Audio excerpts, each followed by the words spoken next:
Welcome in, hockey fans in the Desert Southwest. This is it. This is the state of the Wildcats. We do it every year. We got head coach Chad Berman with me. So, Coach, where do we start, right? I mean, there's a lot of good things, some things that I'm sure you're disappointed in this season, but tell me first of all some of the positive things that came out of this season as a Wildcat hockey player. Well, we definitely took the step we needed to take to move forward, to be a top 10 team. Obviously, the Cactus Cup is a priority of ours, first priority of ours, and then, to win a conference championship. Those are all positives, but we got to do more. The national tournament was a tough experience, and it can be a positive as long as we take it appropriately and take the steps forward that we need to. And so that's where my focus right now is: how do we add to the group? How does the core group get better? And that's where we're at. When I look back 4 years ago when I first met you down here and I saw what you were doing with the program and what you wanted to do and your vision and the things, a lot of things have changed, but some things you guys have struggled with, mainly off the ice, being to get ice time and things like that. So how important is that for you to build this program? I mean, you and I talked off camera about how important it is to up that, or how much higher can you bring the program with what you're dealing with? We'll see. I think I was actually thinking about it on the ride over here. I mean, I'm 5 years in, and now I'm still thinking, okay, we've got to handle this month of February better. And so we're going to make some adjustments. We'll definitely be up in Chandler next year, and you got to find that balance. There's a fine line there. There's a heck of a lot more positives in this program than negatives. That's a challenge for sure, but it's just about how do we find that balance to make it work. And so that's really the challenge for us. I think the first week coming off of that, going to UNLV, we can survive and be fine. I think we can take that week off after that, and then that third week we probably got to get out to Chandler next year 2-3 times. We'll do them at good times in the week to make it happen, but I'm also adjusting things in our schedule. We're pushing ASU's home game so that we're not just coming back, getting one practice and playing them. We're going to come back, get a week to practice, then play them. And I'm doing the same with Christmas break. We've lost 2 years in a row to GCU coming off Christmas break. So you got to make changes. Some of those are internal, and some of those are how we kind of schedule and plan these things. And so we push that back as well, and probably trying to emphasize more practice to prepare for that weekend. And it's part of the process. You got to go through these things and learn. It doesn't make it any fun, but as long as you're committed to finding ways to grow, you'll be all right. On the ice, you watch your team all season long, and maturity, and it speaks by winning the conference. You've got a tough conference to try to win. Yeah. And some of the guys that stood up for you this year and made impacts. You sent a guy to the World University Games. The strides on the ice are definitely there. And what I see from ACHA D1 hockey is in the Southwest for sure, with Grand Canyon coming on board now, and it's grown a lot, hasn't it? Yeah, quite a bit. And it's great to see. I want to see more growth here. I want to, I'd like to add some more teams out here to our conference, and I want them to be successful. I want ASU to be successful because I want our strength of schedule to be better. I want to be challenged more, and we'd like to improve the competition of our schedule. And that would be a great way to do it right there, since we play them so often. We want to see Grand Canyon continue to grow. We want rivalry games. All that stuff's possible. I think we're at the beginning of those stages. So that's very exciting moving forward, and hopefully that continues to grow. So back-to-back years going to the national tournament for you now, and you had a chance to get a feel for it. And what's your opinion of the other teams there, like the Minot States, the Liberties, the teams that were quote-unquote ahead of you in the rankings down the road? Are they that much better, or is their competition better? What makes them seed higher than you guys? Well, I think they've got some recruiting, we'll just call them advantages, that however they're doing it. We're not trying to be Lindenwood. We're never going to have a roster like Lindenwood's at this point, and that's okay. I think what that tournament also shows you, though, is great players don't win championships, great teams do. And Minot State was the best team in that tournament. And so we're not trying to be Lindenwood. I'm not trying to have a 6 line that could be a top 6 on anyone else's team. That's not my goal. Our objective is to add elite pieces and to formulate a team with elite pieces. And we're doing that. This is the first year I'm actually adding to the core and not having to subtract, go backwards, fill that, and try to add. And so I think we're in a great spot right now to say, okay, what do we need? What do we want to add? and how do we get to playing in that last game of the year, and that's our goal next year. And I think that's very tangible with our program, with our team right now. It's exciting to have everybody returning. Everybody but Charlie James. He's certainly somebody we're going to miss with his physical presence and grit, but hopefully we can recruit that. But the bottom line's simple. When you have this many returning, we've got to get better. We've got to get stronger. We've got to mature another step. We've got to prepare better. We've got to do all those things. If we stay the same this summer, we're not good enough.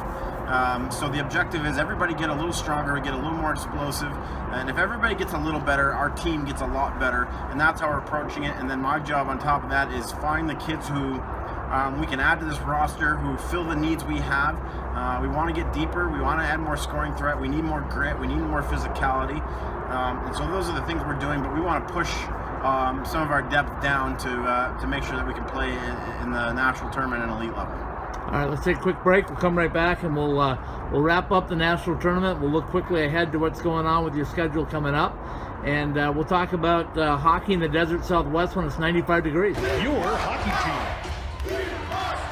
Your Cactus Cup champions. Your Arizona Wildcats. Tickets for Arizona hockey are now on sale. See your Wildcats take on Arizona State, the NHL, and more at the Tucson Arena. Your hockey team, your Arizona Wildcats. Call 791-4101 for tickets now. All right, we're back with Coach Berman, the University of Arizona Wildcats, and Coach, it was a different national tournament this year. You guys got the last game of the opening round. You played it in Dallas or Frisco, Texas. Talk a little bit about that event and what it was like out there. We loved it. I mean, it was a bus ride for us, even though our journey took a weird turn and we almost went to Mexico. Oh, no. It was, we veered in El Paso, and Federale said, nah, this isn't going to work. That's a whole nother story. It was great for us to be able to bus. The weather obviously is nice. I thought the facilities were awesome as far as the setting of the stands and everything, having the live screen. I'm hoping they figure something out with the glass breaking every other period, and that's not, I think, good for the tournament. But I thought the hotel locations, the surrounding area, the arena facility, I thought everything was really well prepared and top notch, and we enjoyed it. It felt good to be there. So you go down there, you get that very last game. Talk to us a little bit about what that game was like. I know we talked off camera. It was a big penalty where you lost Westy, and that was probably the turning point. But your thoughts? Yeah, definitely frustrating. I thought we controlled the play for the most part the first 8-10 minutes. Our game plan was simple. We wanted to attack them from below the goal line, and we got rewarded with our first goal. We took a 1-0 lead by attacking from below their goal line. We wanted zone entry, escapes, chip low, and attack from below their goal line. I happen to enjoy that part of game planning, so I'm happy to watch 10-15 straight games of Liberty and try to figure that out, and that's the pattern we found. I think it was like 4, 5, 6, something like that, goals leading into the tournament all came from below their goal line. So for whatever reason, we got away from that. I do think the Westland penalty was a major momentum swing that we didn't recover from very well. And regardless, we ended up with 52 minutes in penalties. I don't care if you're Lindenwood, you lose that game if you're going to give it 52 minutes. The tournament's built on momentum changes, and we gifted it to them. We didn't give ourselves a chance. Watching Virginia win the basketball championship last night as a team that was one and done the year before, I think that's a good reminder that we can do the same. If we choose to look ourselves in the mirror and be honest with ourselves about where we need to improve. The discipline stuff has been it's at an unacceptable level, and so it's now on my plate. It's my responsibility to make sure that goes no further, and I'm going to make sure that does happen. We need to continue our mature growth, our preparation, our sacrifice of not being willing to stay in on a Wednesday, Thursday night because of game week. That's got to continue in our culture, and we got to get better. Like I said, if we're the same team next year, we're not good enough. We need to get better, but we do have the pieces that can get there. So we have to have a very productive summer. Each person's got to get a little better so that the mass gets better, and we need to add pieces that are necessary for this thing to take off. I feel confident we have the pieces we need. When you have 2 top-end scorers, a great goaltender, a returning really young decor that's only going to get stronger and better.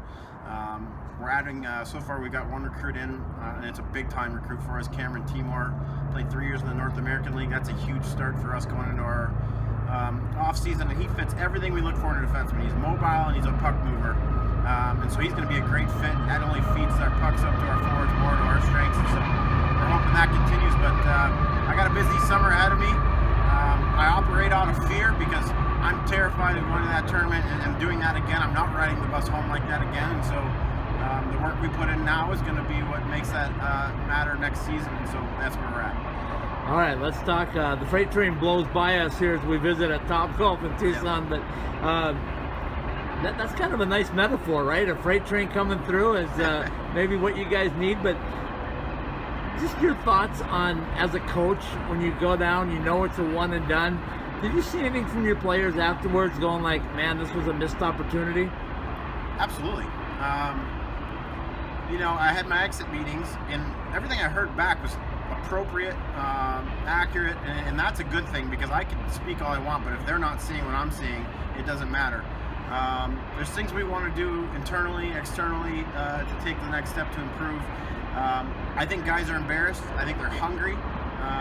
With all the success we had this year, being complacent is the exact opposite of what we feel right now. We feel like we blew an opportunity to do something special, and we know that we're not going to put ourselves in that position next year. I would say we're as hungry as ever.